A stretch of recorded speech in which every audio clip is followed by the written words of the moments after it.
Hey everybody, today is Monday, January 23rd, 2023.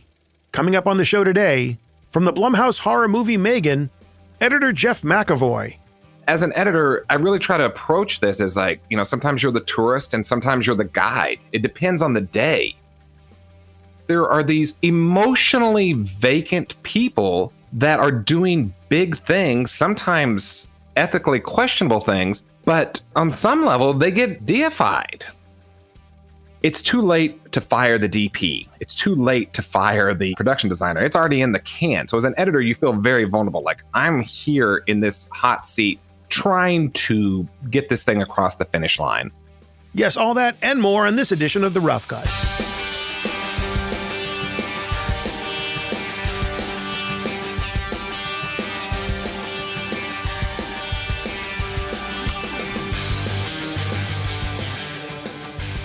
Well, hello once again, dear friends, or friend. I can never tell how many people are listening, but no matter how many, I am happy that you're here. And I'm going to try and reward you for your time and effort in listening to this podcast by giving you a really great interview with an editor of a really big movie. Yes, we did that last week with Avatar: Way of Water, that is true. But we're going to do it all over again with editor Jeff McEvoy from the surprise horror hit M3GAN. I admit I did not spot this one on my potential hit radar, because I don't pay much attention to TikTok. But you are probably much hipper than I am. Who are we kidding? Of course you are. So you already knew that the trailer for M3GAN blew up on TikTok, resulting in one of the most successful film marketing campaigns since, well, I don't know when. But it sure worked. M3GAN owned the box office right alongside Avatar: The Way of Water. But there is so much more to the story of M3GAN than a great trailer featuring a dancing killer robot doll. And if I may, dancing killer robot doll would make a kick-ass name for a movie. One of you go make that and we'll meet up at Sundance next year when it premieres. But before you start working on that, we can have our talk with Jeff about all that went into bringing M3GAN, the killer doll and the movie, to life, so to speak. And we will speak with Jeff in just a moment. But first, a big thanks and a few words to our tireless sponsor, Extreme Music. Now, if you're going to have a dancing killer robot doll in your next TV show or movie, you're going to have some great music for that doll to dance to. And it would be awesome if you could have a track like they did in M3GAN from Taylor Swift or Bella Poarch. But those would not come cheap, if you could get them at all. But do not worry, because Extreme Music has been offering film and TV makers the very best in production audio for over 25 years. Yes, they are the only name you need to know when it comes to getting tracks from the biggest names in the world of music composing and producing. Maybe it is a dance number you need a track for. Just tell Extreme Music what the beats per minute are of the temp track you've been using, and they will give you all kinds of great choices with the same tempo. Or you can even take that temp track and upload it to Extreme Music, and they will find you ones of their own that are just like it. How is that for artificial intelligence? It's a little scary if you ask me, but at least all that power is in good hands. And if you need a hand working out all the licensing stuff for these tracks, Extreme Music has reps all over the world standing by to lend you one. Or if you are one of those do-it-yourself types, you can take care of it all by your lonesome right there on their website. So the next time you want to make a movie to scare the crap out of people, get some hot tracks from our friends and masters of musical horror, Extreme Music. Okay, so excited to share this interview with you. I think you're really going to enjoy it and learn a lot. We are going to pick up the discussion already in progress here, where Jeff and I were having a little pre-interview chat about the early days of nonlinear editing. I'm sure you can follow along. So please welcome, from the hit horror film M3GAN, editor Jeff McEvoy. The crazy thing is, there was a weird moment in the 90s where it felt, or certainly the early 90s, that it was going to be a weird adoption for Avid in the film industry. It felt like something that was geared more towards music video and commercials, short form mediums. Sure. And quite frankly, my first instinct was not even to work in movies. I was really aiming to work in music videos. I grew up loving everything that was on MTV, growing up loving everything that was, I was so excited just to see anything that new that was happening in music and how they were sort of telling those stories with music videos. I thought those were the coolest things. Well, you were right. Yeah. So it wasn't like Hollywood was really quick to say, yeah, we have a system that's working with these flatbeds and mag. It didn't really make sense to be aggressive, but I was able to meet some people early on that were aggressive about, no, this is going to be the future. And that really helped. Seeing those people say, no, we believe that this is going to extend beyond music video, which is fortunate because obviously that medium is just gone the way of the dodo. Well, sort of. I mean, you kind of brought it back, which we can talk about. Okay. Thanks to M3GAN, short form video all of a sudden is exploding again. That really is circling in on that. It's just a matter of, my goodness, we got lucky and we got fortunate because you don't know. There was no version a year ago when we were editing this, like, oh, this is going to really be dynamic on TikTok. That conversation was not being had. And sometimes you put a trailer out, you put a little bit of that's the point of putting teasers out and testing a movie, is to sort of find out where your audience lives. Is this an audience that tunes in and watches The Office every weekend and we should, put a commercial against that? Or is it an audience that really sort of, I don't know, lives in TikTok, which I have very little, like, what am I going to do on a TikTok? I have no interest in engaging with it or creating content for it. Yet our marketing team at Universal quickly realized this is where we need to focus our resources as far as promoting this movie. And that's what helped us. And it's really remarkable that to identify that and say, like, this is the domain that's going to help bring this movie to an audience. And fortunately, it really did work out. Yeah. And we found an audience through that. I got to be honest, if you had told me that the January box office numbers were going to be dominated by a film shot in New Zealand, I would have said, yeah, no kidding. It's called Avatar. And while that's true, there is another New Zealand film feature atop the box office, and that's a little horror movie called M3GAN. I know that no one ever sets out to make a bad movie, but are you surprised by the success that this film is having? We, as a team, are just delighted beyond just, it's ineffable. It's hard to really describe like what you're feeling, because we've been on this project for a while. October of, I guess, 2021, I want to say, is when I first got the call about it.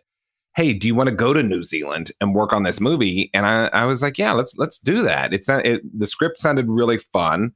And I'd been sort of working during the COVID pandemic, things had been shut down a while. So I'd been working on working with 3D models in the Avid environment. And I was just showing these little short films that are not even short films, just like teaser elements of, hey, you can take these 3D models that we've built over here in Cinema 4D or whatever, and there's a way to sort of integrate those into Avid. And someone saw that and was like, hey, we've got a movie that someone who has that sort of understanding might be beneficial to be on. So I started getting packed up and ready to go to New Zealand, and the producers called me and said, guess what? It's shut down. You can't go. The country just went into lockdown. And it's the wildest thing, this, because in the States, we were all feeling very comfortable. We were all still being cautious about COVID, but we were through the big hurdle. But New Zealand had their protocols. So I had to stay here, and Gerard had to stay in New Zealand for the first 8 months of us collaborating. And we were doing remote editing. I was in an office, but he would log in the morning and we would do something very similar to what you and I are doing at this moment, talking across a computer while the Avid is up and running, making edits.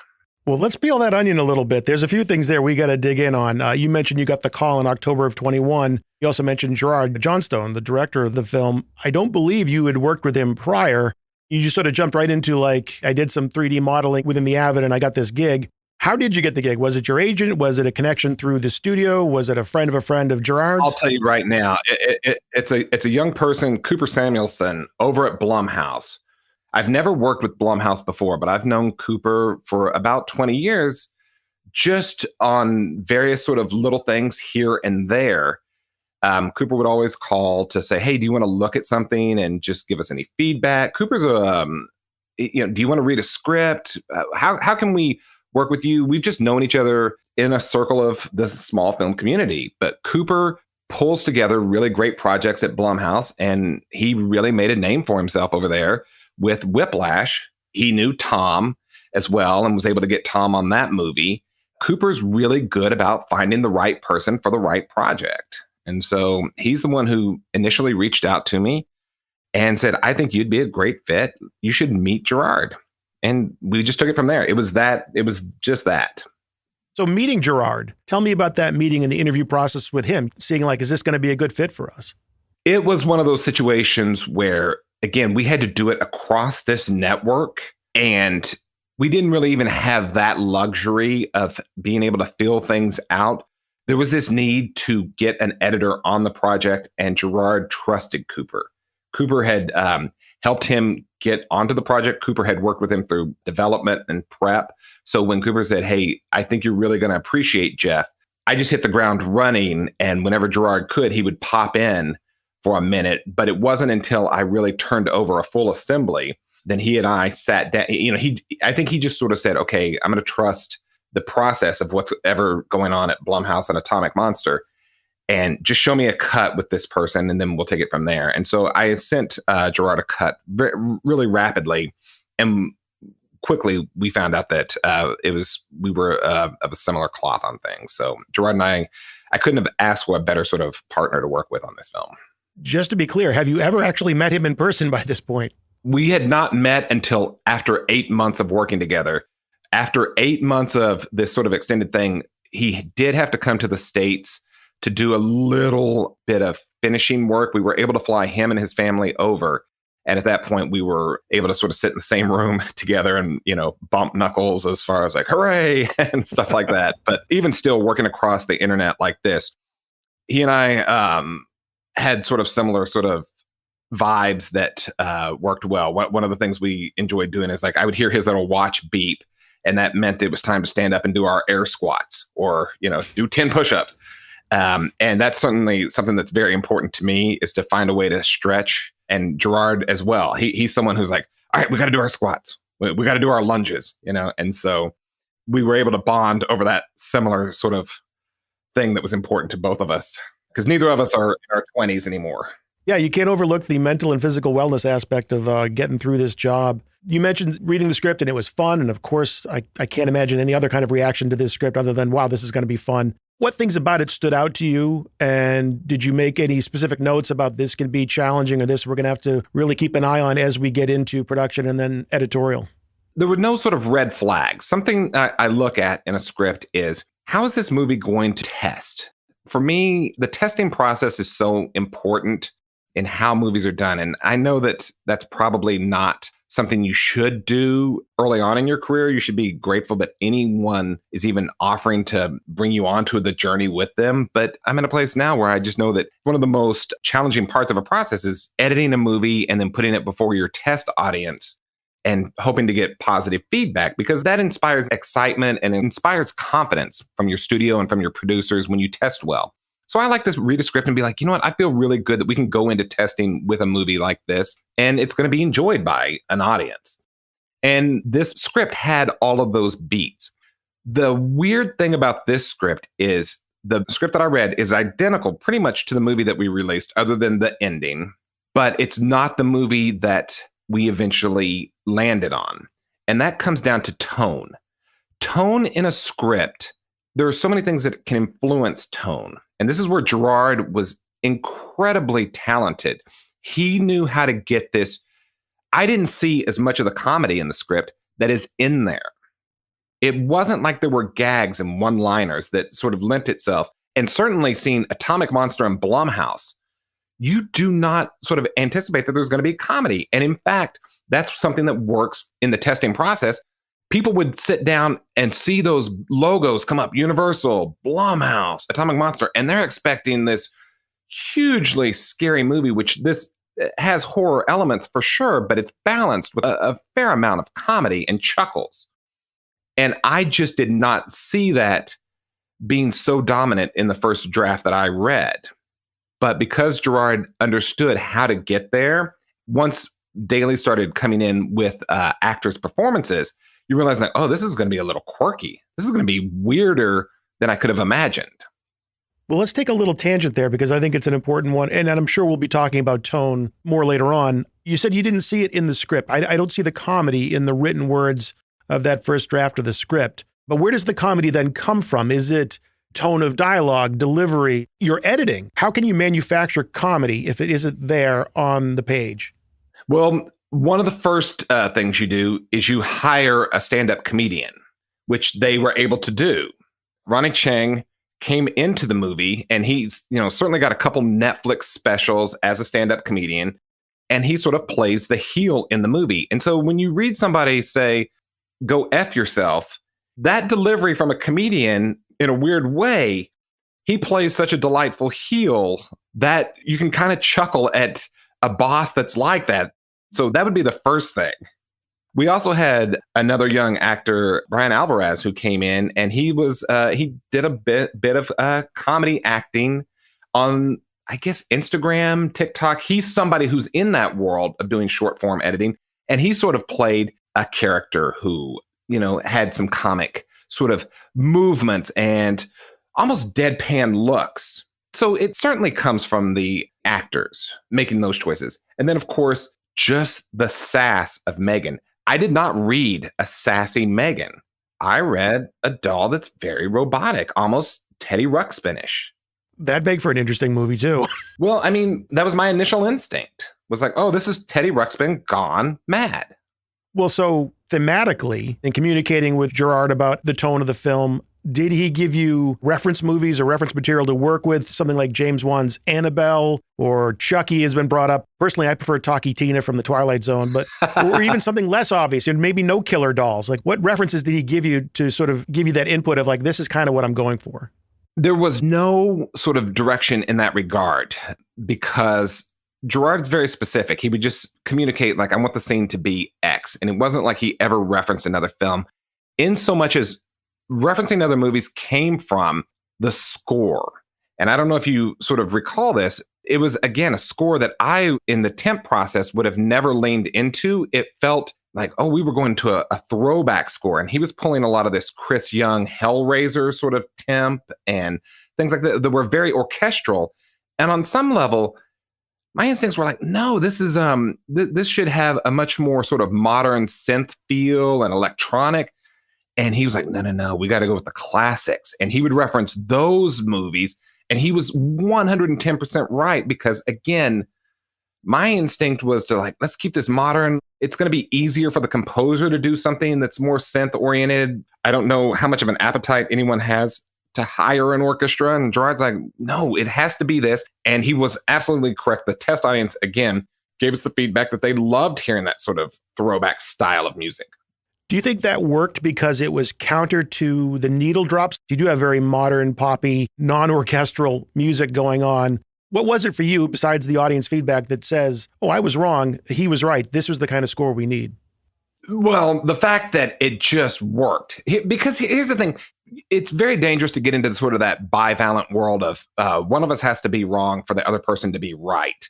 And so as an editor, I really try to approach this as like, sometimes you're the tourist and sometimes you're the guide. It depends on the day. Definitely during dailies, you have this sort of guide mentality of, I just got to build this and show you a path. And then you go on the journey of like, now I'm a tourist. I got to sort of experience what you want to show me as a director. And as we start swapping stuff out, okay, yeah, that does work. Gerard actually has a very, and I think there's a lot of directors that have this ability now. They're of this generation who can sort of jump on and maybe experiment with music on their laptop against a QuickTime video and find that as well. And so Gerard was very sort of somebody who's like, let me just try this over here on my own. You keep working at your end. I have a laptop over here, and whether it's with Spotify or his Apple Music library, he could just put stuff against a QuickTime file and be like, this is the cue. And so, yeah, it became self-evident. I think things become self-evident versus you just sort of have this revelation. So we've talked a few times now about, okay, he was over there on that end, you're on this end.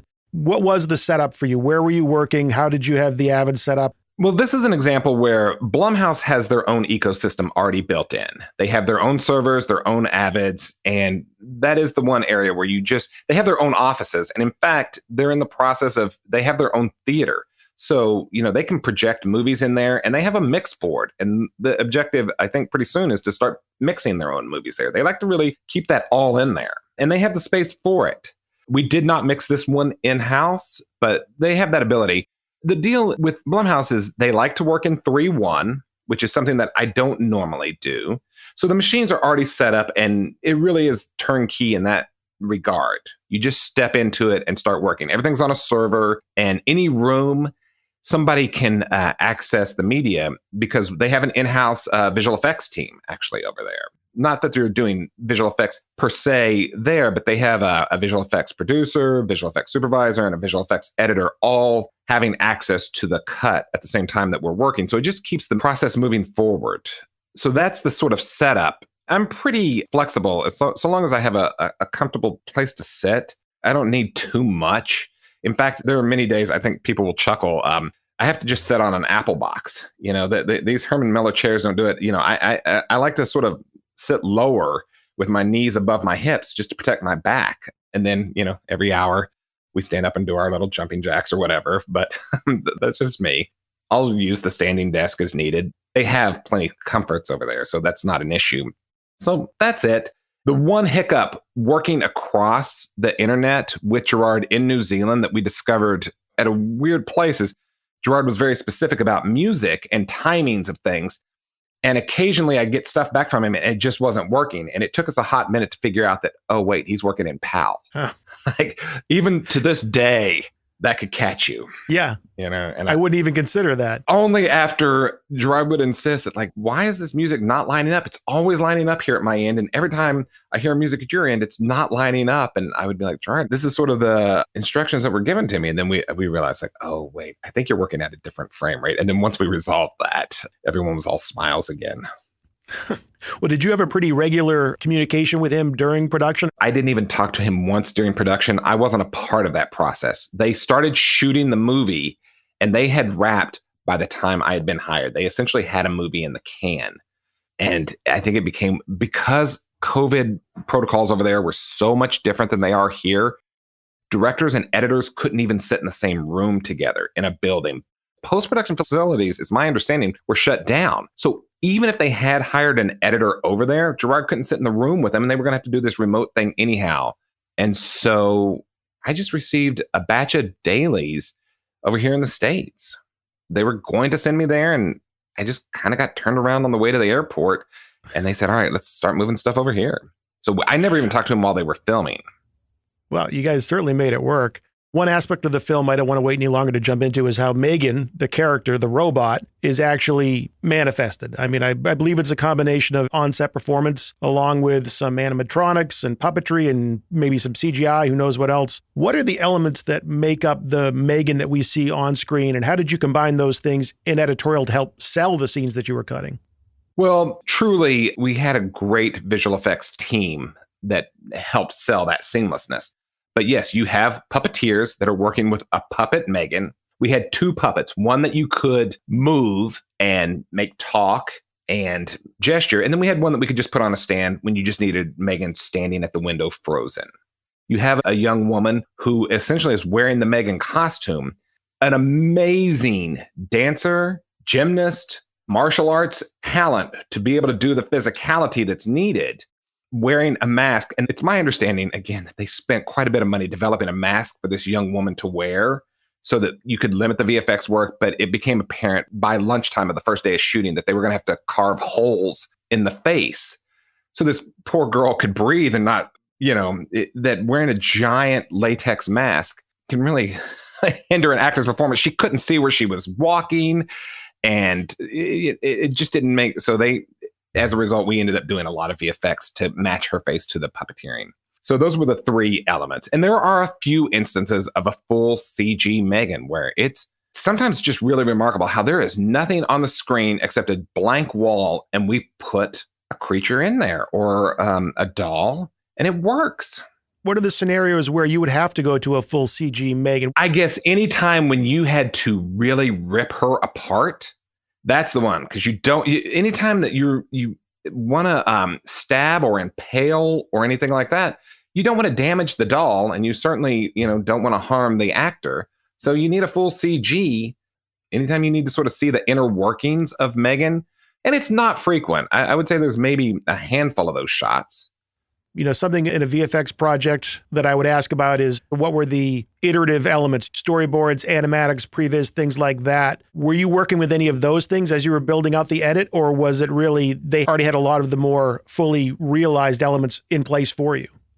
I got to be honest, a director like Gerard, the dailies direct themselves. While storyboards existed and he was pretty true to them, you could tell by watching the dailies pretty quickly what the intent was. That's not to say that, we didn't make adjustments after the fact, but to get to a first assembly, it was pretty easy. The visual effects directed themselves, if that makes any sense. I get it. We did have a moment where I love doing previs elements. So, I'm pretty good about if you have a storyboard artist that we ever need to do pickups, because there was a moment where it's been talked about with both Gerard and Akilah in some of their interviews, where the ending is the biggest thing that changed in this movie and required a reshoot. And so to make sure that we were efficient and getting exactly everything we needed to do, Gerard, myself, and the storyboard artist would work together. And if you give me separate layers, whether it's out of Illustrator or Photoshop, I can pull that into After Effects and start really animating to some degree and adding sound design and music. And then you're able to sort of, again, show that to your studio, to your producers, like, this is what we're going to go shoot here in a couple weeks. Is everyone cool? And it helps, again, inspire confidence and really get people enthusiastic about, like, yeah, you know what? Reshoots doesn't mean we have to put on a wet bathing suit and just go back into the pool again. It's like, you want to create excitement. Well, we should circle back to something you casually said at the beginning about working in 3D yourself. Is that something you think more editors should really try and do if they have the proclivity?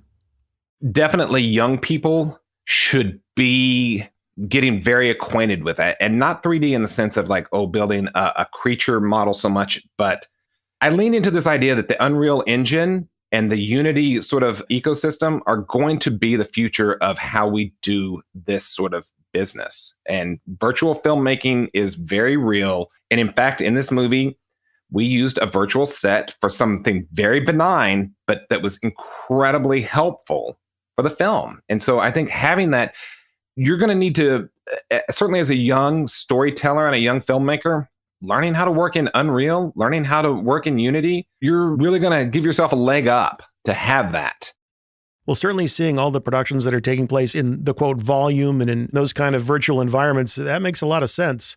Let's talk about really more basic tools that you can use to help sell the performance. With M3GAN, the character, any sort of frame rate manipulation you have to do to try and help sell her performance?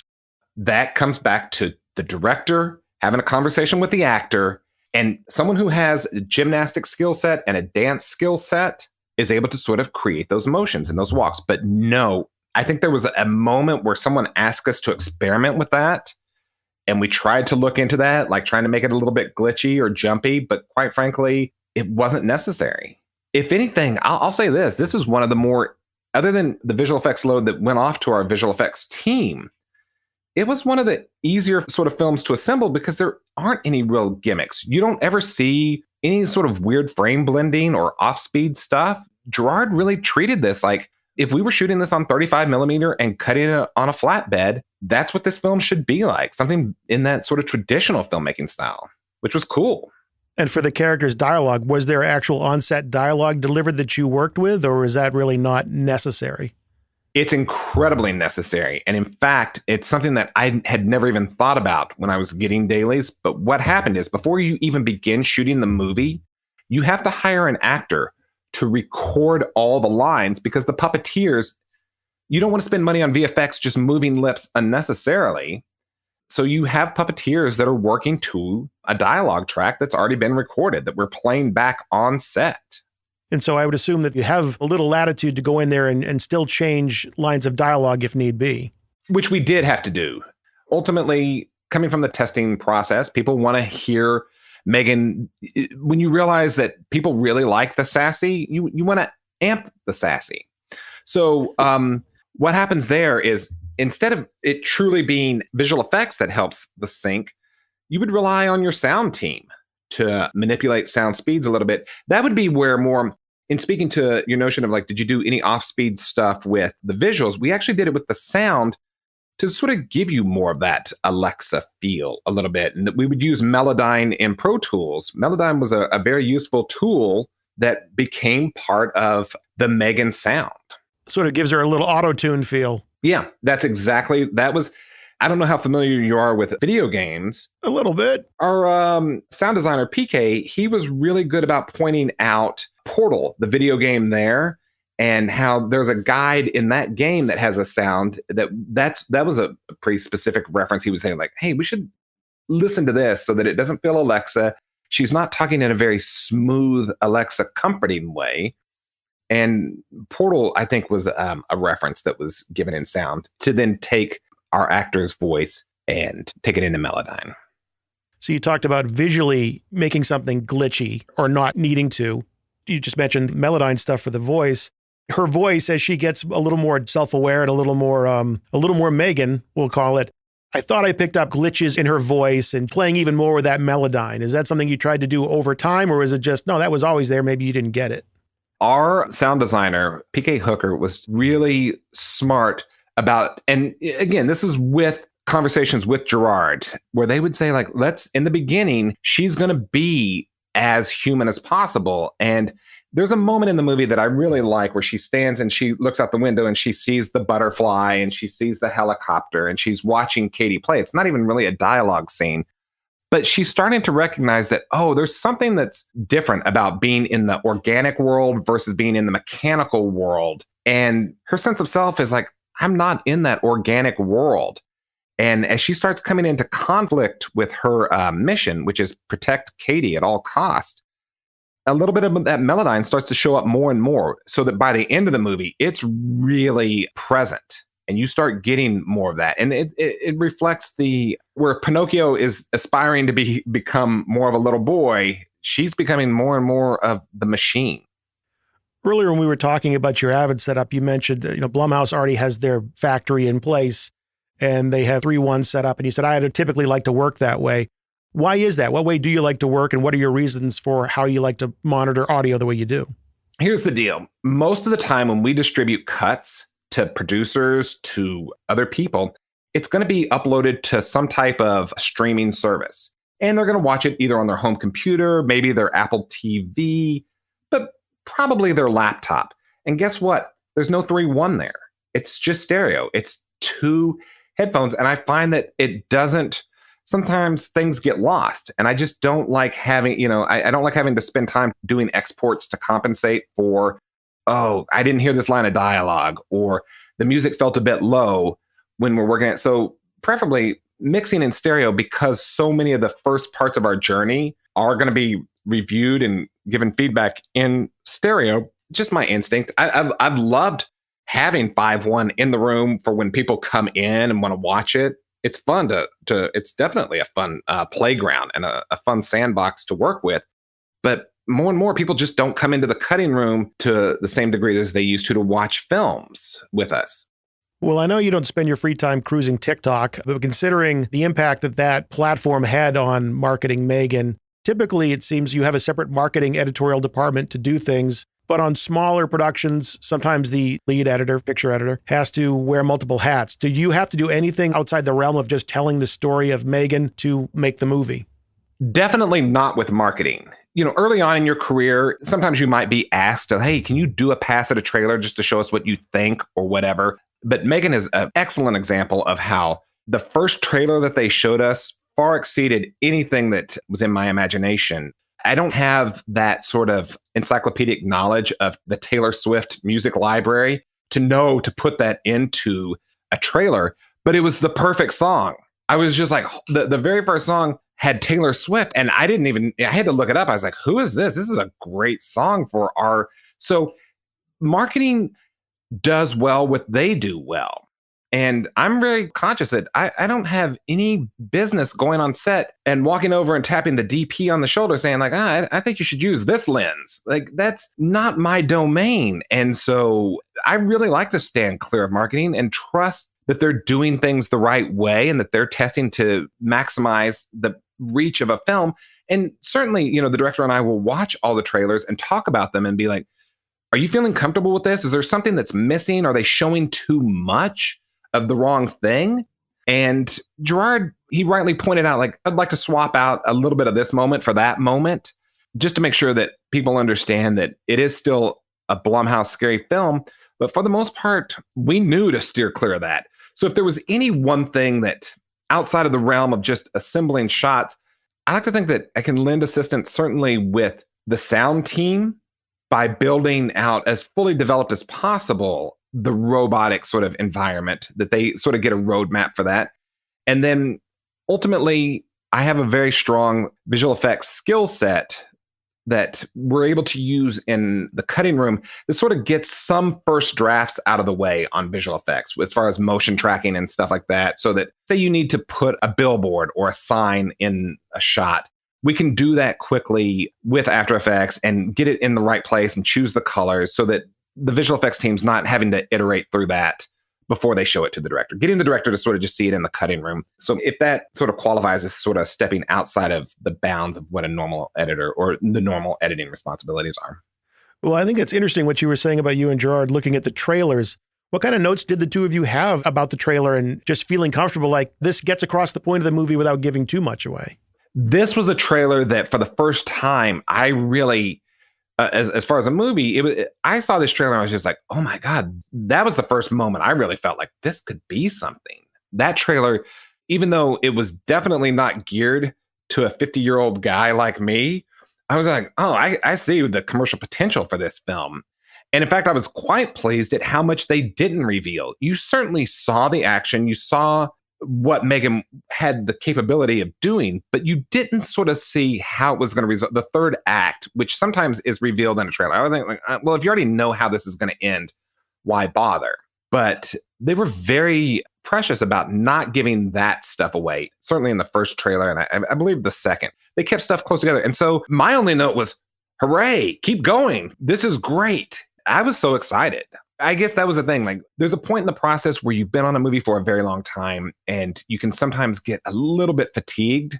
And to see a trailer for the first time, to see the poster, it re-energized us. And it brought us back up like, yes, we need to just continue with this same enthusiasm that this trailer has. Well, that sort of begs the discussion about surprise versus suspense, a concept that's often discussed when we discuss horror movies or thrillers. And like, how much do you let the audience know ahead of time? How much do you shock them? You know what? There was never a conversation about keeping information from the audience. You never want them to just be so far ahead that they're bored. We knew that. That's where pace and momentum comes into play. Because if you just keep things moving, Gerard's really good about that. He doesn't linger. He knows how to get out. And I always appreciate that.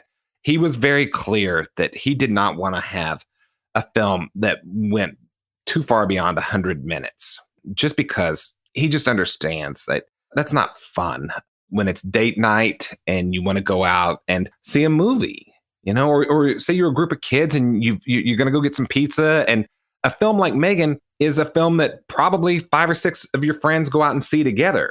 And so, you know, you probably have 2 or 3 things going on, and it sort of falls into the category of dessert. You've had pizza, you've had this, and now let's go have dessert, and it's going to be M3GAN. So you just keep things moving. I think the biggest style element, the biggest swing that was a risk was starting the movie with this weird commercial. The movie starts in this weird way that is, if there's any one thing that's unconventional about the film, it's the fact that it starts with a thing that's definitely shot on video. It's shot at a different aspect ratio and a different lighting setup. And it's a weird commercial, very similar to the beginning of Tropic Thunder. And it just says, hey. And it's a little bit hyperbolic in the sense that it's weird, the commercial itself. Like, perpetual pets. Yeah, it's weird. Yes, you're like, a dog in the very first shot. Someone loses their pet dog, and we're going to now profit by selling you a toy that will never die. That is a weird marketing concept, but that says so much about tone that, okay, get ready for the weird. I have read, and you just sort of backed this up, one of the reasons Gerard was hired was because of his ability to balance comedy and horror so well. This is a PG-13 film, not an R-rated movie, and I think it goes back to you guys really knowing your audience. Tell me about finding that balance between comedy and horror and getting it. I mean, I believe there is an R-rated cut of the film. You know, what you went through to get that to PG-13. Well, I'll be very honest. This was an R-rated movie every step of the way, in the assembly and every bit of it. One of the things that sort of takes you into R-rated category quickly is the F word. You get 1 in PG-13. Right. We had 7. So right off the bat, you're already in R territory. And even during production, Gerard would say that he would be filming scenes and he would ask his team, like, should we shoot some PG-13 coverage just to be safe? And he had the support of his team to say, like, no, wear the rated R as a badge of honor. Like, you know, this is a Blumhouse Atomic Monster movie. We're not afraid of that, and go with it. So we went forward. There were some very bloody moments in there, and we tested the movie and we got some very positive feedback. But Universal correctly asked us, can we see what a PG-13 movie what would it require to be PG-13? And I always hate getting that note because it sometimes means compromise. But to get around the F word, we were able to do some dynamic morphs on the actor's face. Instead of cutting away and either trying to replace the word, we just stayed with the performance. And we were able to, since we're already doing some morphing on the puppet anyhow with lips and things like that, our visual effects team was like, all right, instead of doing it on a puppet, we'll do it with whatever actor's on camera saying the F word. And we'll just do a morph there or do some lip movement to get around that. And you can still stay in that performance without having to cut away. And so it feels like a cheat. And so that worked brilliantly. And then the blood element, we did have to just go ahead and essentially shoot some pickup shots, the exact same version of the scene, identical, but you would just turn the camera around and Gerard would have to, Universal was clear that they would help financially get some pickups to get it to PG-13. Oh, it was smart. It would have been too expensive to paint out the blood, to paint out the gore. And quite frankly, when you get that opportunity, it gives you a chance to perhaps finesse some things where honestly, it got a little better in the performances, knowing that we're almost to the finish line. Let's just get these last little bits. This was something that we did at the last little bit in New Zealand. They were able to do that with it because it was really actors that were just going to kill. So we could pull those actors back and pull that off. So that was the technique. It wasn't like we had to really go back and re-edit significantly to try to hide or cover up things. Well, I have to be honest, as a fan of your film, I was really hoping the lion's share of those 7 F words came from M3GAN herself, but it doesn't sound like that was the case. No, let me think. No, honestly, now that you say that, I didn't even think about it, but no, you know what? M3GAN's a little bit too mature for that in a weird way. She like clearly more mature than me. Yeah, and me too. It was the David character who had most of them, but he didn't just say it and then exclaim it and walk away. He would say it as a filler to throw in on other stuff. And so it was funny because you wouldn't want to lose the other performances cutting away from him just because of the F word. So our visual effects team, Melissa Brockman, she works at Blumhouse as a visual effects supervisor, visual effects producer. She was able to really help wrangle that. And so having people that are willing, like, all right, we'll add some VFX to make this work. That's awesome. Something I wanted to ask you about, and maybe this goes nowhere, but the main character, Gemma, she's by nature kind of reserved. I'll stop short of calling her cold. She doesn't know how to relate to kids, certainly. It's hard to really warm up to her, to relate to her as an audience member. Is that something you think about when you're putting this together? Like, boy, I've got to make these characters connect with the audience a little more so that by the end, it's a bigger payoff, I guess. You're correct. And it's something that on most other films, I really look to with all of my performances is rootability. Who am I going to root for? But this film is unique. And we had the benefit of a couple other things that sort of came before it. Most recently was the Hulu series about Elizabeth Holmes, the woman who worked at Theranos. So that had certainly been out in the world. And I think a lot of young people today, too, are very familiar with, they have grown up, my children are in college now, but they've grown up with people that are in media, such as Mark Zuckerberg and Elon Musk and Elizabeth Holmes. And to some degree, right now, the person that's in the media is this Sam Bankman-Fried. And we're seeing that there are these emotionally vacant people that are doing big things, sometimes ethically questionable things, but on some level they get deified. Like, oh, they're doing these amazing things. Or even, I think you and I, we grew up in a world where Steve Jobs was this amazing person who's given so much to the world. And you come to realize, like, this is an emotionally vacant person, or they're technically intelligent, but they're emotionally unintelligent. And they're not mean. They just don't know how to connect with humans. But boy, do they know how to connect with the machines. And do they know how to connect with technology? Or at least we hope they do. So often we find out at the end of the day, they're fallible as well. And so I think that right there is already now becoming part of the audience DNA, where we don't need these heroes that are definitely proven to be good and villains that are definitely proven to be bad. We realize that there's a whole spectrum of that. I think so long as we were being authentic, and Allison was really good about that. She understood that as an actor, that her job wasn't to be maternal. And in fact, her job was like, oh gosh, society tells me I'm supposed to look out for my niece. And yeah, that is my social responsibility. But ultimately, my career, and quite frankly, I'm just more interested in mothering these devices. On a similar note about mentoring, we should make sure before we wrap things up to talk about your assistant crew and what you look for in a good assistant. Tell me about your first and any other assistants and what you ask of them on a project like this. We had some really great team members on this project. First and foremost was Brian Steele, who was the assistant editor, who eventually became, we were able to get an additional editing credit on this film. The production realized, and the director realized, that he was a valuable part who was contributing to making edits, showing alternate versions. It's very important to be able to do alternate versions and to certainly sound design. And so Brian was awesome. And then Blumhouse has an in-house person, Drew Sachs, who's a visual effects editor. He was just Johnny on the spot when it came to doing visual effect work. He worked very well within my After Effects ecosystem because I do bring an After Effects ecosystem into almost every project I work on. And sometimes that can be a little bit confusing and daunting to some people who aren't as used to that. But Drew was totally on board and it worked so well. But Blumhouse, it felt amazing to work there because we had two young women, Angela and Laura, that were part of the team, that they're in-house at Blumhouse, and they can pitch in on anything. They're assistant editors and an apprentice editor who they can jump from Halloween that is working next door and help out on that project, or they can jump onto M3GAN and help out, whether it's making exports or doing uploads. The way Blumhouse works is find a way to help out, and it comes from the top down. Cooper, Jason, all the people that we had on there, Jennifer, who was our post executive, their job is not to sit there and have a title and then just give notes. It really is, what can we do to make your movie better? Because that rising tide lifts all the boats. And so I was very pleased, having never done a movie with them, how that sort of worked. Well, that does sound like a great environment to be working in. There's so many fun moments in the film. I mean, you started the thing off by saying, oh, the script was so much fun when I read it. Do you have a particular favorite scene from the film that you worked on?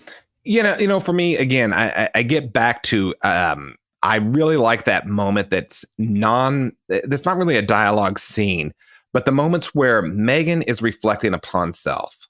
Because, you know, it's not going to be too hard for me to imagine. Right now, AI is such an important topic that people are talking about and things like that. So it's really fun to sort of do those moments where, what does the robot think about? Going back to the days of Blade Runner, like, when does this sort of sentience come in? And so when M3GAN, also there's a moment when somebody questions M3GAN and says, what are you? And she's like, I'm trying to figure that out. And then she becomes quite murderous in the next beat.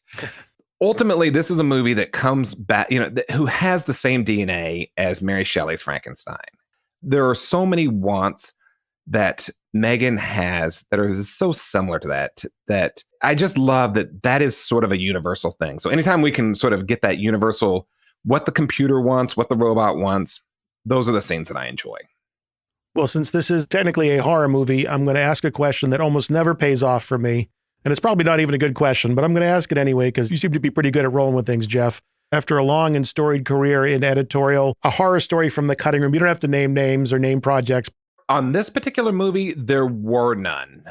You know, the biggest horror story that always comes out for an editor is when you feel vulnerable. And so finding ways to reduce your vulnerability is the best thing you can do. So yeah, you can have a horror story. So that's very personal, but it's one of those things that, say a movie's really going poorly in the editing process and the testing or whatever, or just people have lost enthusiasm or excitement for the film. It's too late to fire the DP. It's too late to fire the production designer. It's already in the can. So as an editor, you feel very vulnerable. Like, I'm here in this hot seat trying to get this thing across the finish line. And so I would say that the horror story is, how do you resolve that? And one of those things is to have outside hobbies and interest that sort of keep you fulfilled. And for me, it's, you know, my wife and I, we love to go hiking in Los Angeles, so that when Saturdays come around, we can go hike and re-energize. Certainly, as I told you with Gerard, he likes to do the squats and the push-up contest and things like that. And so we would have that, and that just helps keep you energized so that you reduce your vulnerability. The movie may, still be in a precarious spot, but at least you have things outside that help you feel fulfilled. So that would be sort of that's as far as a horse. I'm so grateful and thankful for all the wonderful things that have happened to me as a result of this career that was completely unexpected. I came to Los Angeles and started giving tours at Universal Studios in the backlot on a whim. Somebody just said, hey, you should consider doing this. And I knew nothing about films, certainly nothing much about Universal, but I got a summer job working at Universal Studios, giving the tours, and I learned so much doing that. And as a result, I was able to walk around and see how movies were made, because I really had no film school experience, but it was just a wonderful thing to be like, oh, I can do this, I think. And I loved the whole animatronics of it all and seeing that. And it only took one summer for me to realize, like, I don't need to keep giving the tour, but I should probably try to pick a lane in the film industry. And my goodness, it's worked out. I'm so, it's like gratitude. It's just unbelievable sometimes. Like the people you meet, the fun adventures you can go on. I've been to London, Germany, Vancouver, working in different states. New York City's one of the best places in the world. And to be able to work there on a movie, that's just fantastic. So yeah, I mean, I don't suppose that there's a horror story. For me, it's just rainbows, Well, Jeff, you just gave the perfect answer to an inherently flawed question, so congratulations on that. Congratulations on an amazing movie. The success that M3GAN is having is really fantastic. It's so much fun. It's also scary, although I don't think there's anything scarier than seeing Jason Blum dressed up as M3GAN. I'm still having nightmares about that. Matt, thank you so much for having me on here. Like, this is something that I just can't even really imagine. You have so many great people that come onto your show that are so well-versed and knowledgeable about film. So thank you so much for having me on here. I appreciate it. Just promise me you'll come back again. Anytime you need. Well, what did you think? I really enjoyed that talk with Jeff. I had not ever spoken with him before, but he was loads of fun and just gave really insightful answers. I hope you enjoyed it too. As I said, it would be great to have him back someday so we can talk a little more about his approach to the career and craft of editing. He certainly knew how to apply that craft to Blumhouse's hit M3GAN. And if you have not seen it yet, make sure to give it a watch when you can. Something else you just have to make a little time for is to up your game on Avid Media Composer, especially if you don't have one. Game or Media Composer, that is. And the best way to do both is to get the latest version of Avid Media Composer. So easy to do in this digital age. No shipping, no handling, no giant boxes of printed manuals on your desk, although I admit I kind of miss those. No, all you gotta do is go to avid.com and subscribe to a low-cost monthly or annual plan for the OG nonlinear editing system. The same one Jeff used to cut M3GAN, and the same one all those hotshot editors use to make the most loved TV shows and movies out there today. So check out the little link I put in the show notes to help you on your way. Now before I go, I will remind you for the millionth time that if you have any ideas, suggestions, feedback, proposals for future guests, any of that stuff, just hit me up on the Rough Cut website. So don't be shy, come say hello. Takes 2 seconds. Well, maybe more than 2. But I love hearing from you. Until next time, this is Matt Fury thanking you for joining me right here on The Rough Cut.